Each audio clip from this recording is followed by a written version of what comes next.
No Você Vale na TV de hoje, vamos falar sobre um assunto que aflige muitos homens e mulheres também, que é a calvície. Convidamos o cirurgião plástico Ricardo Araújo para falar sobre uma técnica revolucionária no tratamento da calvície. Ricardo Araújo é formado em medicina pela UFES, possui residência em cirurgia geral no Hospital de Urgência de Sergipe, residência em cirurgia plástica pela Fundação Hospitalar do Estado de Minas Gerais e possui também formação em queimados pelo Hospital João 23, considerado o maior serviço público de atendimento a queimados da América Latina. O nosso convidado é membro da Sociedade Brasileira de Cirurgia Plástica e membro também da Associação Brasileira de Cirurgia da Restauração Capilar. Atualmente, Ricardo também atua como diretor técnico do Hospital de Urgência de Sergipe. Seja muito bem-vindo, Ricardo. É um prazer ter você aqui com a gente no Você Vale. Prazer é meu, Grace. E agradeço a oportunidade de falar desse tema que dá tão dor de cabeça para homens e mulheres, né? Mexe a cabeça, né? De todos eles. E como que foi, Ricardo, para você se especializar, buscar realmente ser o único membro aqui de Sergipe que trata de calvície? É assim, eu sou o único da Associação Brasileira, né, de Cirurgia e Restauração Capilar. E assim, eu tinha esse problema. Então eu passava por essa dor de cabeça. Eu era totalmente calvo, por isso me especializei em cirurgia plástica e me especializei na parte de restauração capilar. Então isso mexeu com você, né? Com certeza, desde mexia cedo muito. Foi? Eu comecei a notar queda capilar a partir dos 15 anos. Uau. Então, com 26, 28 anos, eu era liso mesmo, não tinha mais nada. E que tal, assim, eu sinto que, bom, a gente nasce, né, cresce, enfim, chega a vaidade junto e de repente você perde os fios. Exato. É bom dizer que a calvície no homem, a perda capilar é o primeiro sinal de envelhecimento masculino. Então, o homem calvo, ele tem uma aparência de muito mais idade. Você, com a cirurgia de calvície, você consegue rejuvenescer um homem até 10 anos. Então, daí a importância da cirurgia, daí o interesse de fazer a cirurgia e principalmente em fazer em mim, né? Porque foi feita a cirurgia e gostei muito do resultado. Bom, até está apresentando para todo o estado, né, de Sergipe. Agora, me fala, vamos dizer, dos homens que chegam até os 80 anos, 70% serão carecas. Na verdade é assim, até os 80 anos, 70% dos homens vão ter algum grau de calvície. A calvície pode ser classificada em alguns graus, vai de 1 até 6. Baseado na classificação americana. Então, esses pacientes até os 80 anos, 70% vão ter algum grau de calvície, com certeza. Pode ser ligeira, né? Sim, pode ser um grau 1, grau 2, com pequenas entradas, ou com área de região posterior, que é chamada de córtex, que popularmente chamam de coroa. Mas normalmente, essa coroa, a gente já tem menos fios, não é? Sim, nós temos 30% menos fios na região posterior, tanto homem quanto mulher. Comprovadamente. Comprovadamente. Tá. E quando os seus pacientes vão ao consultório, qual o grande objetivo deles? É retomar toda a cabeleira? Existe essa possibilidade? Não existe essa possibilidade. A técnica realmente, ela rejuvenesce, você não se torna cabeludo, mas você deixa de ser calvo. Disfarça, né? Disfarça a calvície e principalmente rejuvenesce. Os pacientes mudam, ficam muito satisfeitos com isso. Então, realmente, nos deixa feliz ver a demonstração de carinho do paciente, de satisfação do paciente. Esse retorno é muito gratificante. E qual é a técnica hoje que é utilizada, que, enfim, é a mais comum? Nós utilizamos o que há de mais moderno na cirurgia de calvície, que é o microtransplante capilar. Há 20 anos, a cirurgia era feita através de tufos de cabelo. Se retiravam rodelas do couro cabeludo com ilhas de cabelo, com 8 fios, com 10 fios. Hoje a gente utiliza uma técnica que a gente separa fio por fio e implanta fio por fio. É muito mais cirúrgico e mais suave, não? Ele é muito mais artesanal.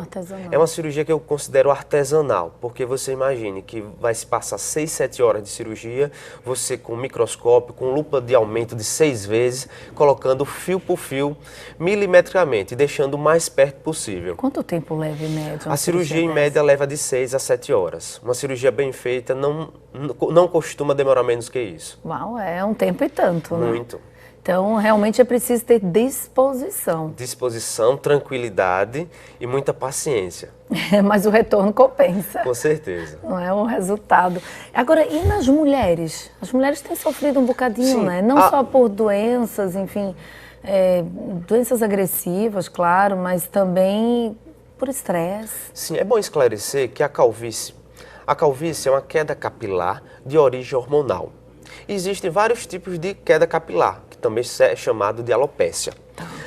Quando essa alopécia é de origem hormonal, é chamada de calvície.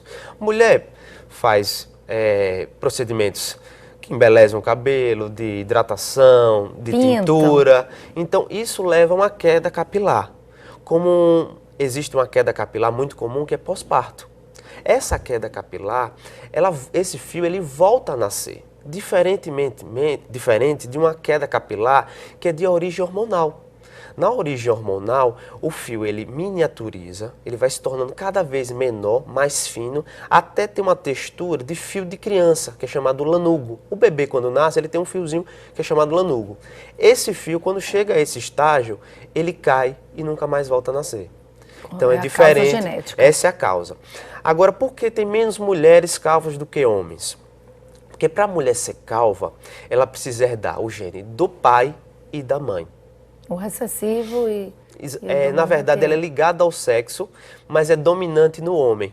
Então, basta ter ou o pai ou a mãe para o homem ser calvo. E como que é o processo, vamos dizer, cirúrgico? É cirúrgico? É cirúrgico. Na verdade, é assim, Grace. É bom explicar isso bem para o paciente, o ouvinte que está em casa, entender uma coisa. Eles podem não ter prestado atenção ainda, mas todo calvo, ele sempre vai manter uma área de cabelo, que é essa região lateral e posterior da cabeça, que é chamada região temporal e occipital. Por uma origem embriológica diferente da região da fronte e do meio, essa área lateral e posterior, ela é protegida geneticamente do hormônio.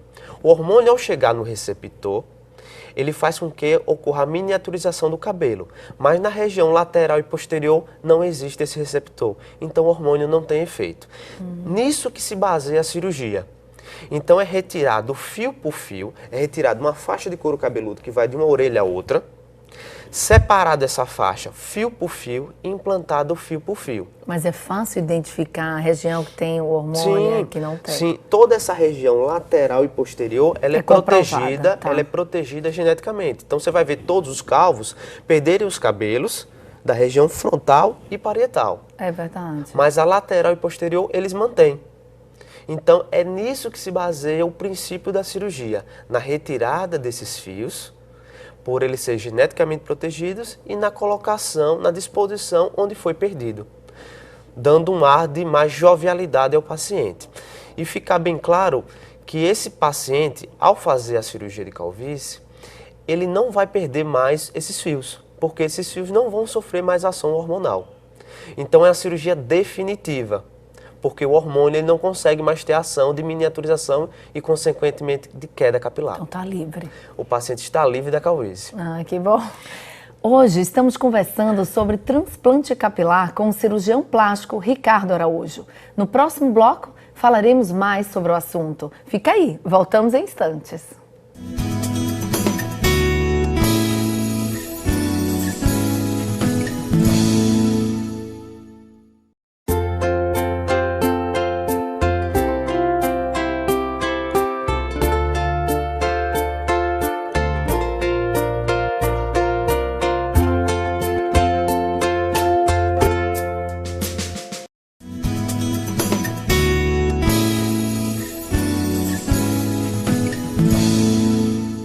A perda de cabelos aflige muitos homens e mulheres também, mas esse problema já tem solução. O cirurgião Ricardo Araújo está aqui no Você Vale na TV, desmistificando o tema. Bom, e para isso eu gostaria de saber como que é feita essa prevenção. Existem métodos preventivos para você não ser careca, independente de genética? Com certeza. A genética ela vai ser sempre preponderante, mas existem meios, tratamentos medicamentosos que vão aliviar, retardar essa queda capilar. Alguns medicamentos, como o minoxidil, que acelera o crescimento, engrossa o fio, dando um aspecto de mais volume, escondendo um pouco a calvície. O minoxidil é bem popular até, Exato. né? Hoje até nos salões de beleza, nos cabeleireiros, você ouve falar bastante sobre o uso, não? Com certeza. O minoxidil ele tem uma ação já consagrada, que ele acelera o crescimento, engrossa o fio e retarda um pouco a queda. Outra medicação também muito popular é a finasterida, que ela age nos receptores do hormônio. Então ela diminui a ação hormonal, diminuindo consequentemente a queda, mas ela vai retardar. Ela é um comprimido que se toma diariamente, eternamente. Você vai ter que tomar, porque a calvície é eterna, né? Você vai até nasce, cresce, reproduz. Exatamente. Morre tomando. Você vai estar tendo o processo de calvície e você tem que inibi-lo através do medicamento, que nem sempre ele vai lograr o sucesso.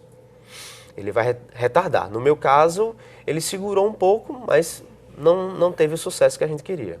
Porque talvez já estava bem avançado o processo, Sim. né? E porque é uma genética muito forte. Quem vai ser calvo, vai ser calvo. A finasterida ou os outros medicamentos, eles vão retardar. Ao invés de você ser calvo em 4 anos, você vai ser em 6, em 8. É isso que o medicamento faz. E hoje vocês fazem aqueles testes de tirar o fio do cabelo para estudar o futuro dele?